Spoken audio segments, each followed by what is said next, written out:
ඉතින් හැමෝටම සුබ දවසක් වේවා කියලා ආදරයෙන් පිළිගන්නවා ජොබ් මාකට් YouTube channel එකට.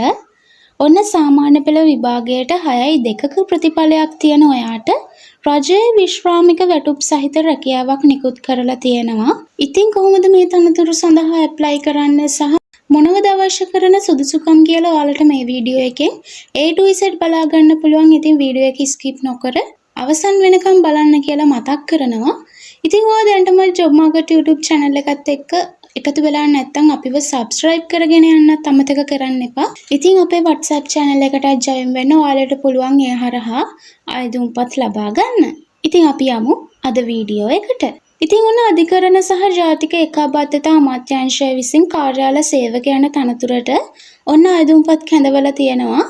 ඉතින් මේකේ පුරප්පාඩු 240ක් තියෙනවා කියලා මේකේ සඳහන් කරලා තියෙනවා.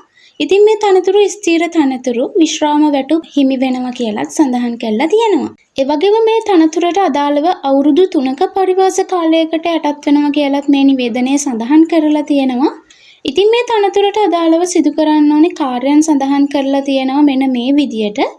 ලිපි හා ලිපිගොනු රැගෙන යාම අවශ්‍යතාවය පරිදි පවිත්‍රතා කටයුතු සිදු කිරීම, ඡායා පිටපත් ලබා ගැනීම සඳහා සහාය වීම, ෆැක්ස් පණිවිඩ සම්බන්ධ කටයුතු හා ආයතනයට අදාළව පවරනු ලබන රාජකාරී මෙන්න මේ කාර්යාල සේවක යන තනතුරට අදාළව සිදු කරන්න වෙනවා කියලා දැන්වීමේ සඳහන් කරලා තියෙනවා. ඉතින් මේ පුරප්පාඩු 240ට බඳවා ගත්තට පස්සේ අනිවාර්ය සේවය කිරීමට ලබා දෙන ස්ථානයේ අවම වශයෙන් අවුරුදු 3ක් සේවය කිරීම අනිවාර්යයි කියලා සඳහන් කරලා තියෙනවා. ඉතින් ඊළඟට බලමු මේකෙදි අවශ්‍ය වන සුදුසුකම් මොනවද කියලා. ඉතින් ඔයා මේකට අනිවාර්යෙන් ඇප්ලයි කරනවා නම් ඔයා ශ්‍රී ලාංකික පුරවැසියෙක් වෙන්න ඕනේ. ඒ වගේම ඔයාගේ වයස අවුරුදු 18ත් 45ත් අතර වෙන්න ඕනේ කියලා සඳහන් කරනවා. ඒ වගේම විශිෂ්ට චරිතයකින් යුතු පුද්ගලයෙක් වෙන්න ඕනේ කියලාත් සඳහන් කරලා තියෙනවා. දිවයිනේ ඕනෑම ප්‍රදේශයක සේවය කිරීමටත් තනතුරේ රාජකාරී මැනවින් ඉටු කිරීමටත් ප්‍රමාණවත් කායික හා මානසික යෝග්‍යතාවයකින් යුක්ත වෙන්න ඕනේ කියලා නිවේදනයේ සඳහන් කරලා තියෙනවා. ඉතින් අධ්‍යාපනික සුදුසුකම් විදියට සඳහන් කරනවා අධ්‍යයන පොදු සහතික පත්‍ර සාමාන්‍ය පෙළ විභාගයෙන් සම්මාන 2ක් සහිතව විෂයන් 6ක් සමත් වෙලා තියෙන්න ඕනේ කියලා. ඉතින් ඔයා සාමාන්‍ය පෙළ විභාගයෙන් කුමන හෝ විෂයන් දෙකකට C සාමාර්ථ 2ක් සහිතව ඔයා විෂයන් 6ක් සමත් වෙලා තියෙනවා නම් ඔන්න ඔයාට පුළුවන් මේ සඳහා ඇප්ලයි කරන්න. ඉතින් මේකට ඔයාලව බඳව ගන්න සම්මුඛ පරීක්ෂණයක් පවත්වලා සම්මුඛ පරීක්ෂණයේදී ඔයාලට ඔයාලගේ තියෙන සුදුසුකම් බලලා ලකුණු පිරිනමනවා කියලා සඳහන් කරලා තියෙනවා.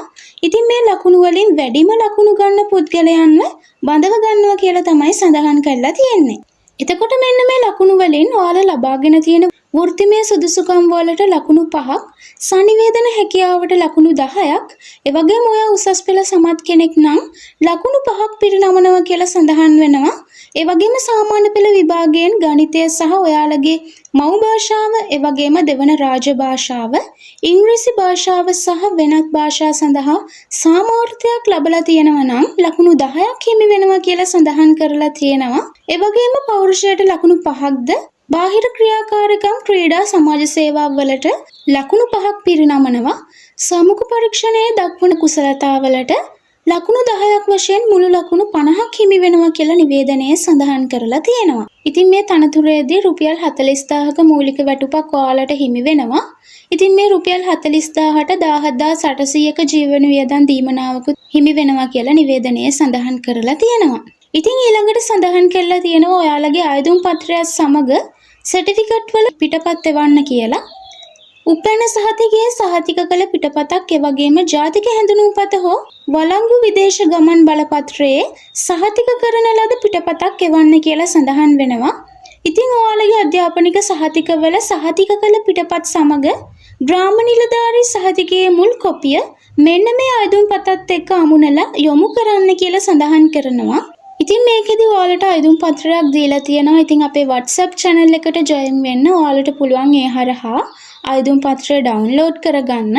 ඉතින් ඒ ඩවුන්ලෝඩ් කරගත්ත ආයුධම් පත්‍රයේ පිටපතක් අරගෙන ඔයාලගේ විස්තර සම්පූර්ණ කරලා මම කලින් සඳහන් කරපු විදියට සහතික කළ පිටපත් සමග, ඒ කියන්නේ ග්‍රාම නිලධාරී සහතිකයේ පිටපතක්, ඒ වගේම ජාතික හැඳුනුම්පතේ පිටපතක් සහ අධ්‍යාපනික සහතිකවල පිටපත්, ඒ වගේම උපැන්න සහතිකයේ පිටපත් එක්ක අමුණලා 2026 පෙබරවාරි 23 වෙනි දිනට කලින් ලේකම් අධිකරණ සහ ජාතික ඒකාබද්ධතා අමාත්‍යාංශය අංක 19 ශ්‍රී සංඝරාජ මාවත කොළඹ 10 යන ලිපිණයට ලියාපදිංචි තැපෑලෙන් ඔයාලගේ අයදුම්පත් යොමු කරන්න කියලා නිවේදනය සඳහන් කරනවා.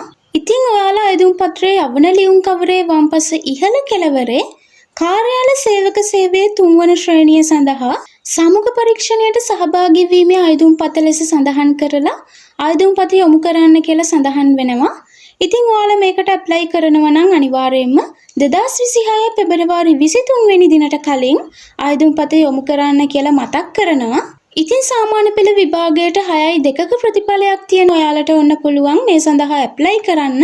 ඉතින් මම හිතනවා අධිකරණ සහ ජාතික ඒකාබද්ධතා අමාත්‍යාංශය විසින් නිකුත් කරලා තියෙන කාර්යාල සේවක යන තනතුරු පිළිබඳව ඔයාලට හැමදේම පැහැදිලි වෙන්න ඇති කියලා. ඉතින් මොනවා හරි දැනගන්න දේවල් තියෙනවා නම් අනිවාර්යෙන් පහලින් කමෙන්ට් එකක් දාගෙන යන්න. වීඩියෝ එක වැදගත් කියලා හිතෙනවා නම් ලයික් කරලා ෂෙයා කරන්නත් අමතක කරන්න එපා. එහෙනම් අදට ගෙහින් යන්නම්. සුබ දවසක්.